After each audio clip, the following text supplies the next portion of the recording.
You've never seen a Tucson property like this. This is a $1 million property that was turned into a luxury Airbnb by the owner. So we're gonna take a view of the house, and we're also going to listen to the owner and get a little bit of background on their story, what made them choose this property, what went into it to make it so unique, and the reason why they're moving on to their next chapter and allowing someone else to call this place home.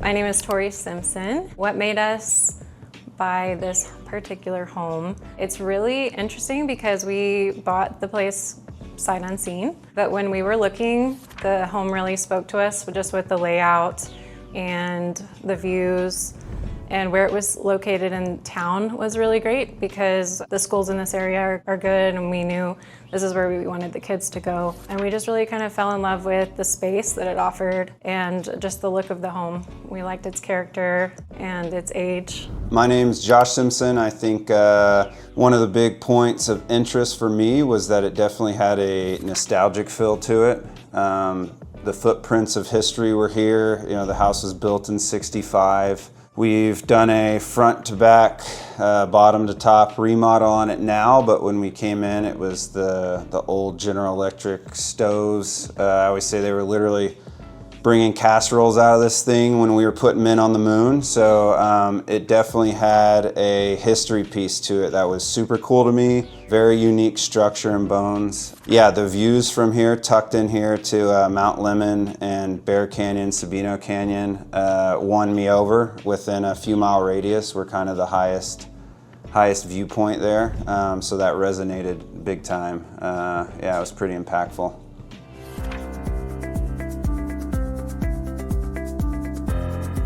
Our original intention was to remodel the home to our specific taste and design it how we wanted it to be. We knew we didn't want anything conventional. We didn't want anything neutral. So we kind of started the process that way. And then life has thrown us a few curveballs and like twists and turns, and we've ended up settling somewhere else. And we started the process of kind of looking into making this a space for people that can come and enjoy vacations or trips and just love the space as much as we do through Airbnb-ing the home. Yeah, I mean, I think the intent is to capture the Southwest. Halfway through our ownership here, we did transfer, got a company on board who were kind of the subject matter experts for the design and appeal of what the in-state would be on something like this. Yeah. So we brought them on board, and they did, they studied a lot of different niches of town, metrics and design concepts through the state at large. So together, it was a collaboration of us working with their team to really make a tangible result of when you enter the space. It is something unique, it is something warm and inviting, and it's something that captures that Southwest aura that Tucson is kind of known for. So I think that is definitely, again, a unique asset or characteristic of the place at large. I think at the end of the day, very happy with the results. I think we did that, yeah. We also wanted to maintain kind of our own personality and our own like unique feel that we wanted the home to have. So we wanted that to convey, but we didn't want to make it too personal. We wanted to still bring in like the colors and the kind of the desert feel, but making it, something that everyone could enjoy, coming through the house. And so yeah, we still kind of had that vision of making it like Tucson, keep bringing in Arizona, but having kind of the boldness and coziness of color and fun, making it a fun experience. Hence the wildflower theme. Hence the desert wildflower theme, yeah. So that's what you'll find throughout the house.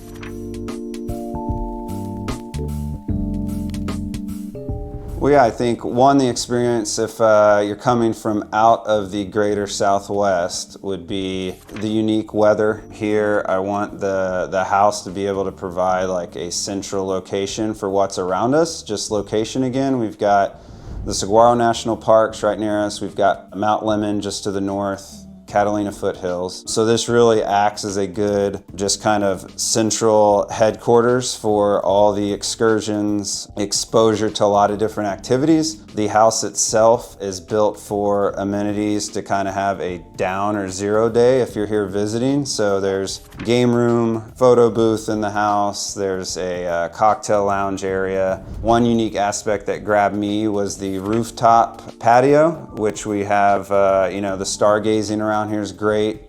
Tucson's sunny skies, 300 something days a year. So I think it's a good setup to what's around here. A lot of people come to the area for that adventure, for the outdoor activities, which is a huge draw to the area. So I think the house highlights, prepares, and continues to set you in that mood and space, even though if you're not out there on the trails, on the mountains, touching that, but it kind of gives you a good reminder of where you are, and it just embodies that whole element of why people come here. Yeah, I think I want people to feel like they're surrounded by Arizona. Like, we really envisioned it being kind of this painted sun hideaway that you can just come and tuck yourself in to the mountains and the colors and just kind of the special landscape that Arizona has to offer. And it is built for a lot of outdoor activities where, you like to be in the sunshine and be in the mountains, but then you can come back here and you can cool off in the pool. You can, go out and stargaze or watch a movie under the stars. You can kind of still have that experience and still feel Arizona when you go to bed at night and you're surrounded by the cactus and kind of the painted mountains and the wallpaper and the wildflowers, in the game room. And so it just kind of keeps that feeling flowing through your entire stay.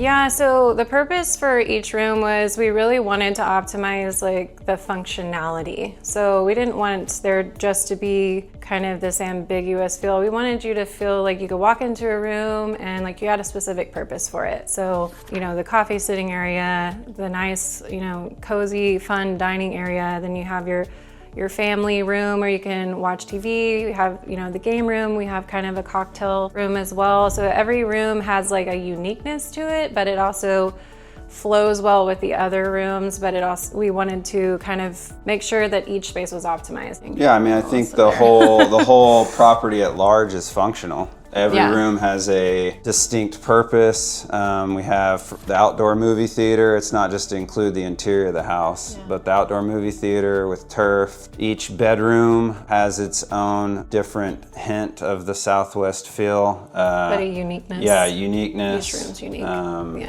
Let's see, again, the photo booth room, even that, the small nooks of the house, everything has something to offer. Every square foot had thought and just some thought and some level of passion put into the design of it to hope that people are maximizing experience when they get here. So. And I think too, we didn't want them just to be individually special. We wanted them to feel special as a whole also. So in this area, for instance, you can be in the kitchen, but you can also be conversing with people over in the dining area or in the family room or even in the sitting room. And it just kind of develops this connectedness. So you feel like you're still kind of all together and you're not completely separated. So I feel like the rooms and how they're designed, it brings that whole aspect together of connection. For sure, I'd agree. I think the coziness, we opened up some of the blueprint originally, got some of the walls taken down, but just the infrastructure, because it is an older house, it's got lower ceilings, and I think that adds to some of that element as well with the design of each room. But yeah, I think it's just overall very communal, very relaxing,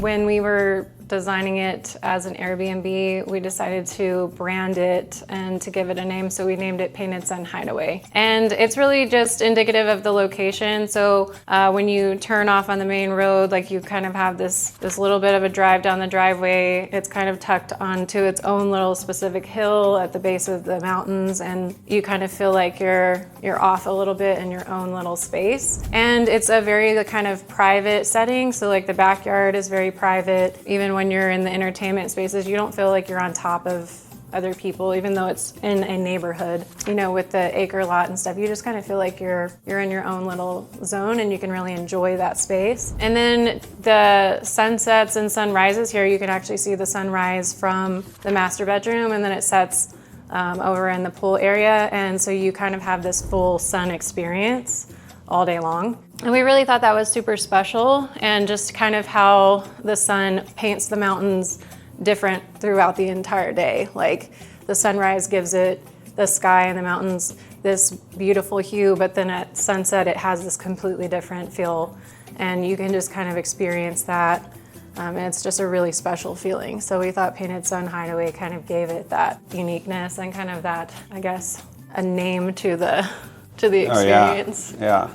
I think that the name captures the area well. Yeah, it does. 3 years later, we're still going out and staring at the mountain. And it really, we kind of wanted that in the design. I mean, when we discussed it with our designer, yes, we wanted the desert wildflower, but the colors, we also wanted those to really feed into the colors that we see in the sunsets and the sunrises here. And so, you know, we wanted the reds to be very like Sonoran red, and we wanted, you know, kind of that desert green and just kind of that sky blue, or the different turquoise and kind of oranges that you have with like the sky and the sun and how they mix together. So I feel like it was a kind of all beautiful aspect of the design.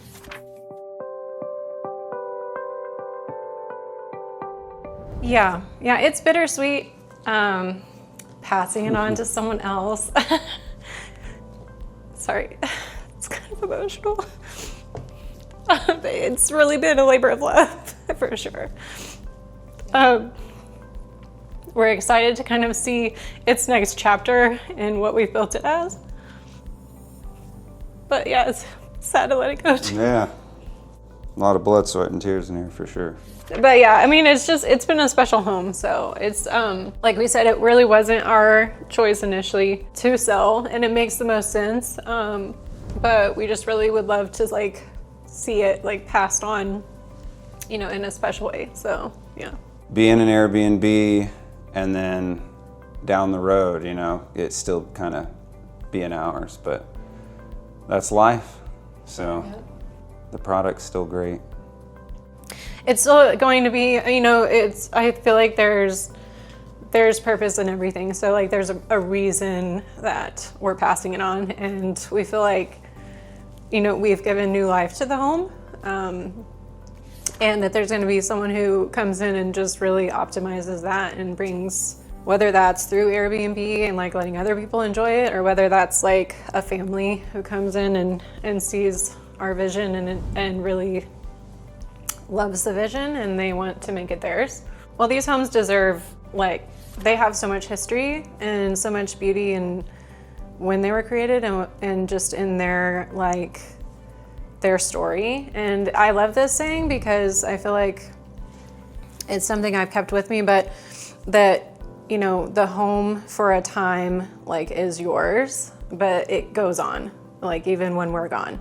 And so the home, like, remains. So the people who originally were in this home, like, they, like, all the stories that have been shared and all the, like, special moments that have been shared, you know, this house will continue on even past us, you know, beyond us. So I've always thought that that's kind of an interesting aspect, is like, you know, the home will still remain, and will start its next chapter, you know, and just keep going. So.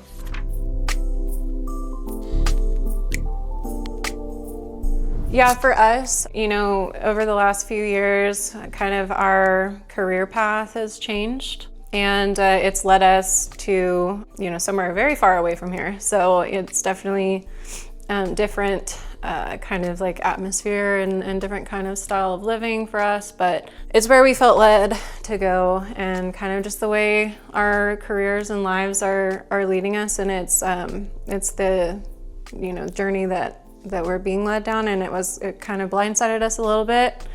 Yeah. But we feel like everything happens for a reason. And so, yeah, like this was always kind of this home was always like a part of that journey up until just a couple months ago. And so now we're... Yeah, I mean, the logistical changes and the distance, which was pretty much drove most of that. Yes, yeah. We had to go through our 5 stages of grieving for sure.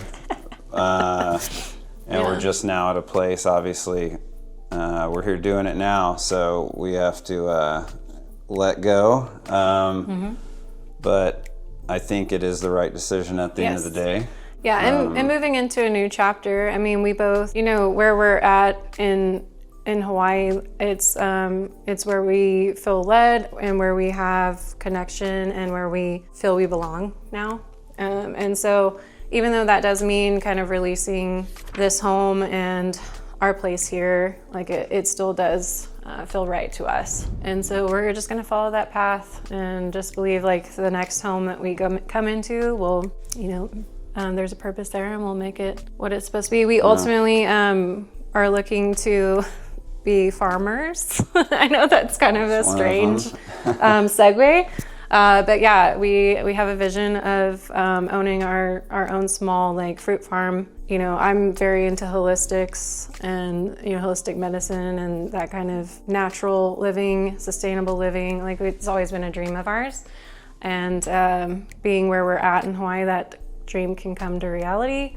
Whereas here it's a little bit harder to... Yeah. Well, I think some of that reasoning mitigates some of the pain of letting this property go for us, because I feel like where we are going is the same version of what we had here, just in a different space. I truly think it's like one of those generational properties where there's just not many of them out there. So it's an older home. Yeah, so we're trying to, that's why there is pain of letting this go, because it's not a cookie cutter home that we could in a year just go buy again. But we're kind of gaining that. So again, I think that mitigates some of the grief and pain for us, but maybe down the road we'll get fully over it. I don't know. About 97% maybe. Sure. Yeah. But yeah, I think, relinquishing this because we're getting what I view as it's kind of equivalent, at least when you talk about checking emotional boxes and your why and what we're after. Yeah. The things that this house gave us, I think moving on, we're getting that just in a different place. Yeah, but different capacity. But yeah, I will be still based out of here in Tucson in the reserves, so I'll hop back a little bit. But yeah, still gonna be in for a little. But it's got about 5 years. Yeah, 4 years. I got about 4 or 5 years left till I hit my 20. Where he's at in his career, that had been kind of part of the decision was now he's kind of segueing more into that reserve role. Not as many like active points in the, you know, for his job and not as many deployments and things like that. So, you know, we're kind of looking at that next chapter once the military, I guess that chapter, once it's closed.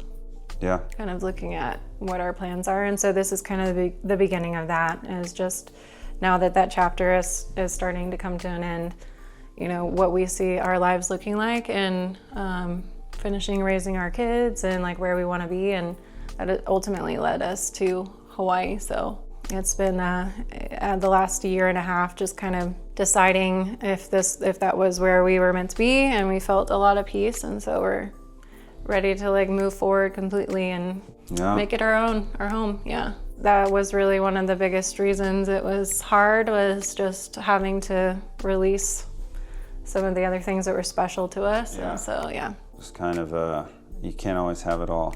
Nope. We were trying to do what we could to keep this. Which was really what brought change, the Airbnb, aspect into play, was we were trying to hold on to the home. And, it's interesting that it ended this way, but it's kind of great too, because I really feel like we have put a lot of ourselves and a lot of our personality really shines in the home. So and the plan wasn't to flip the house, right? Yeah. So we put like everything we could into it. Yeah, and really designed it a lot to our own taste too, like how we would have wanted to live in it and what we would have wanted it to look like. So, yeah. So now that you've heard from the owners, you can see that this home is proof that luxury and creativity can live side by side. And of course, if you're interested in this home, all the details are in the link below. So send us a message and we'd love to schedule you a private tour. And if this home is gone by the time you see this video, you can check out our link and see the other homes we have for sale. Or if you want to book a one-on-one with me, my contact information is in the description below. So thanks for joining us for this tour. If you want to see other tours, subscribe, like, and stay with us for the next one. See ya.